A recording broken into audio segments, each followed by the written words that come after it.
In 2025, Ousmane Dembélé stood against Barcelona's teenage wonder, Lamine Yamal, in a battle for football's greatest prize.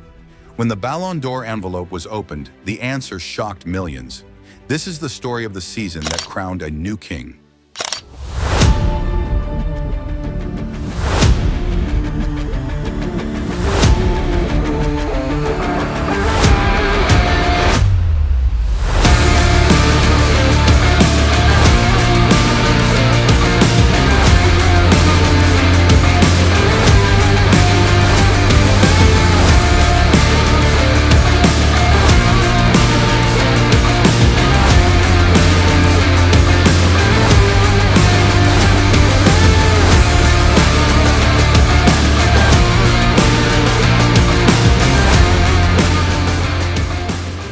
The 2024/25 campaign began with questions hanging over Paris Saint-Germain.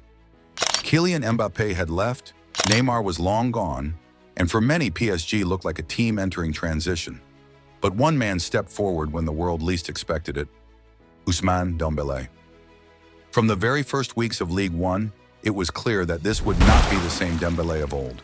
No longer the fragile winger doubted for inconsistency, he looked sharper, hungrier, and determined to finally fulfill the destiny many believed was lost. In Ligue 1, he immediately became PSG's creative heartbeat. Against Lyon, he delivered 2 assists and a decisive goal, showing his clutch ability. Against Marseille in Le Classique, he ran the game, dribbling past defenders, creating chaos, and earning the Man of the Match award. His confidence was contagious, and PSG began the season strongly at the top of the table. But the real test would come in Europe. The new Champions League phase format brought mouth-watering fixtures, and PSG's campaign was turbulent. Defeats to Bayern Munich and Atletico Madrid raised doubts. A draw with PSV left them on shaky ground. But there were also flashes of brilliance. The turning point came against Manchester City at the Parc des Princes. PSG, desperate for points, delivered one of the performances of the season. Dembélé was electric, beating defenders with ease and setting the tempo. PSG won 4-2 in a thriller, with Dembélé at the heart of every attack. It was the night he announced himself as a true leader, not just another talented winger. By the end of the league phase, PSG had finished 15th, just enough to sneak into the playoffs. It wasn't easy, it wasn't pretty, but for Dembélé, it was the beginning of a story that would change his career forever. The playoffs brought fellow French side Brest. Many expected PSG to stumble, but instead they showed ruthlessness. A 3-0 win away, followed by a 7-0 demolition in Paris. 10 goals across 2 legs. PSG had sent a message. Dembélé may not have scored, but his fingerprints were on everything. He was orchestrating, creating, controlling. His teammates were beginning to look at him as the man to follow. I think this guy is an incredible player with the ball, with both feet. He plays the same. His movements, he's the very fast player, and he's the very, very good person, and I was impressed the way he's the person is. And the round of 16 was the first true test. Liverpool, Anfield, the kind of tie where legends are made or broken. PSG lost the first leg 1-0, leaving them on the brink of elimination. But in the second leg, at Anfield under the lights, Dembélé produced one of the performances of his career. Dribbling past Trent Alexander-Arnold, pulling midfielders out of position, threading impossible passes, he created chance after chance. PSG won 1-0, forcing penalties and held their nerve to win the shootout. Dembélé's calm influence throughout the game was the difference. The quarter-final brought Aston Villa, a surprise package of the season. PSG edged a 3-1 win at home before surviving a 3-2 defeat away. Once again, Dembélé's vision and calmness were vital. Then came the semi-final. Arsenal, a clash of styles, a clash of history. The first leg at the Emirates saw Dembélé deliver the killer blow. A perfectly weighted pass leading to the only goal of the game. Back in Paris, he was unplayable. 2 assists, endless dribbles, and complete dominance.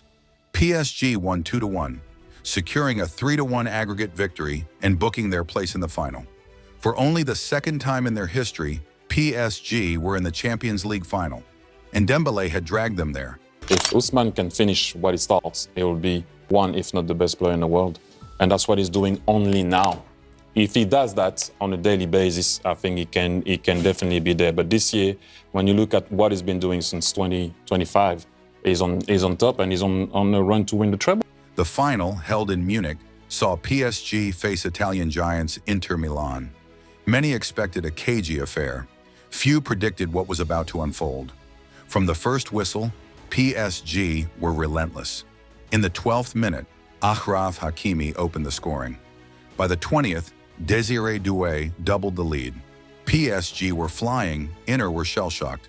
Dembélé wasn't just playing, he was conducting. His dribble before Hakimi's opener split Inter's midfield apart.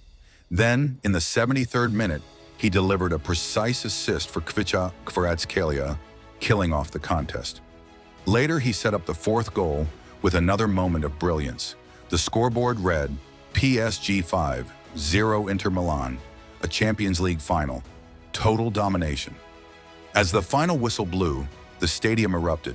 PSG had done it. Years of failure, years of doubt, erased in one glorious night. And at the center of it, once again, was Ousmane Dembélé.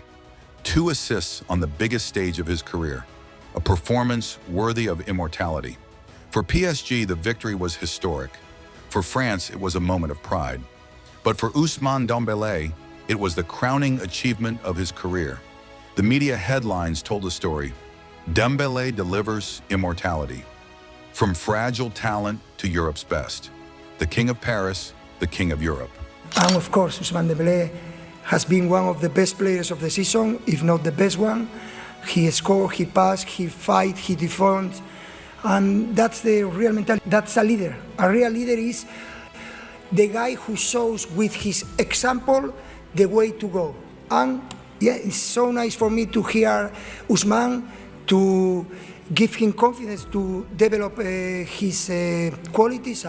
When the Ballon d'Or ceremony arrived later that year, the world was divided. Barcelona's wonder kid, Lamine Yamal, had dazzled La Liga. But in the end, the choice was clear. Dembélé had led PSG to a Ligue 1 title and a Champions League crown, delivering on every big stage. As his name was announced as the 2025 Ballon d'Or, Dembélé broke into tears. The boy, once labeled fragile, inconsistent, and unlucky with injuries, had risen to become the best player in the world. It wasn't just about goals or assists, it was about leadership, about resilience, about proving the world wrong. And as he stood on that stage, golden trophy in his hands, one truth became undeniable. Ousmane Dembélé had entered football immortality.